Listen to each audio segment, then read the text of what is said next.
Hey everyone, so in this video, I'm going to show you how to deposit funds into Robinhood. So this is going to be particularly useful for individuals. Let's say that you want to start investing with Robinhood. This is going to be short, sweet, and simple, guys. There's not going to be a lot of steps involved. So now the first thing that we're going to do is log onto our Robinhood app, which looks like this right here.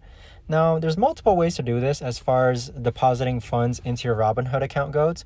On the bottom right-hand side, you want to click on your profile icon. And then from here, you want to click on the upper left-hand side, the hamburger icons, those three lines. Then from here, you want to click on investing. And now from here, go ahead and scroll down and then click on deposit funds. So from this page here, you can actually choose an account to actually go ahead and deposit from and transfer money from, and then to the investing account that you want to enable. So let's say if I want to deposit $100, I would just type in that and then choose the account that you actually want to deposit money from.